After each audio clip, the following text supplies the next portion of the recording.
Sumainyo ang Panginoon. At sumaiyo rin. Ang mabuting balita ng Panginoon ayon kay San Mateo. Papuri sa iyo, Panginoon.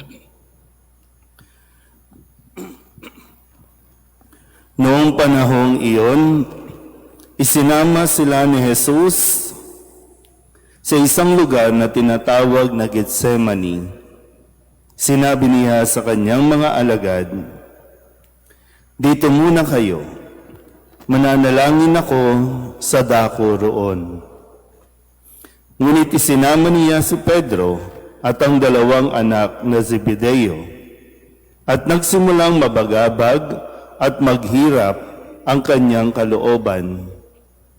Sinabi niya sa kanila, "Ang puso ko'y tigib ng hapis na halos ikamatay ko.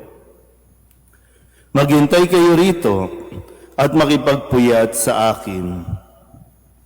Pagkalayo ng kaunti, nagpatira pa siya at nanalangin, "Ama ko, kung maaari, ilayo mo sa akin ang kalis ng paghihirap na ito.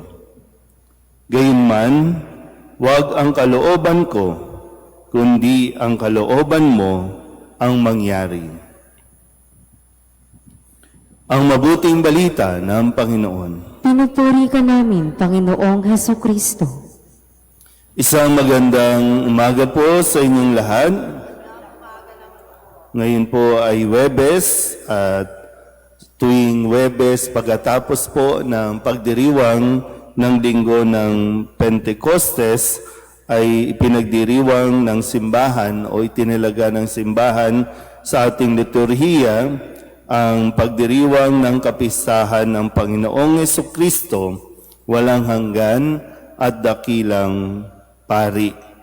Na ayon din sa Salmo na siya ay katulad o inihambing kay Haring Melkisedek ng paring walang hanggan. At maganda po na sa atin narinig na pahayag sa unang pagbasa ang pagsubok na dinaanan ni Abraham na kung saan ay ang kanyang pananampalataya bilang na may pakita sa pagsunod ay kanya pong naipakita o nalampasan ng hingin sa kanya yung pinakamahalaga sa kanya at yan yung isang anak na si Isaac. Pero hindi naman din nabigo ang Panginoon kay Abraham dahil siya ay naging masunurin kahit na napakahirap at napakasakit na i-give up o ialisin sa kanya ang kanyang anak. Pero hindi naman po ito basta lang gusto ng Panginoon na siya ay mahirapan, kundi pinapakita na kayang sundin at dapat tayong sumunod kahit napakahirap. Kaya matapos yon, siya ay nakatanggap ng higit pang biyaya, hindi lang isa, kundi siya nga ay naging ama ng napakaraming lahi. At ganoon din sa ating Ebanghelyo, ang ating Panginoong Hesukristo ay naging masunurin hanggang sa kamatayan sa krus. Narinig natin sa kwento kung gaano din siya nahirapan sa kanyang pananalangin ay talagang mararamdaman mo yung hirap na kanyang pinagdadaanan. Pero ganun pa man, ang nasabi niya, "Ang kalooban mo ang aking susundin." Kung, sabi nang naman niya, kung iyong nanaisin, wag na itong mangyari. Pero para bang kung siya lang, kung siya lang, sana wag na. Pero dahil nga binibigyan diin yung pagsunod sa kagustuhan ng Diyos kung kaya't siya ay sumang-ayon. At kung maalala niyo po, ang naging dahilan ng pagpasok ng kasalanan at kamatayan ng tao ay dahil sa pagsuway ng unang tao. Dahil sa pagsuway ng demonyo sa kagustuhan at kalooban ng Diyos, kaya pumasok ang kasalanan. Pero dito po, dahil ito ay pagdiriwang din, ng ating Panginoong Kristo bilang walang hanggan at dakilang pari, ang isang matingkad din na paalala, no, lalo na sa aming mga pari, na hindi lang kami, kumbaga, wag maiwan sa trabaho lang, wag maiwan sa gawain o yung function.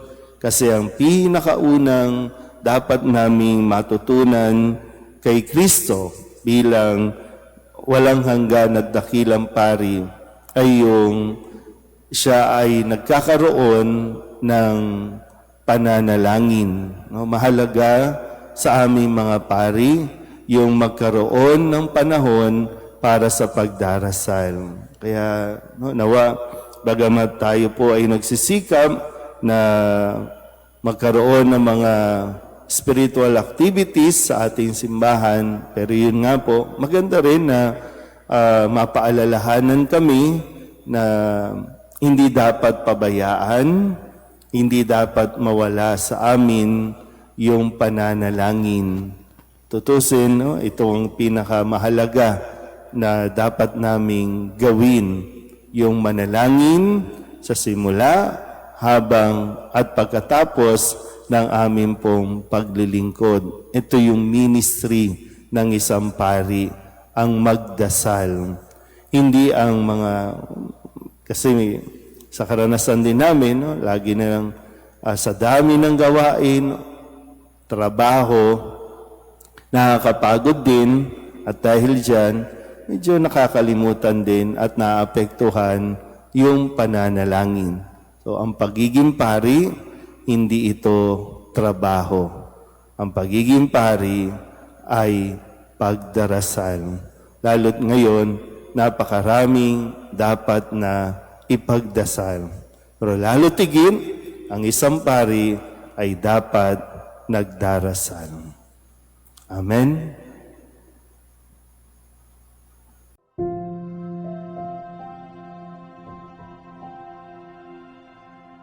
Thank you.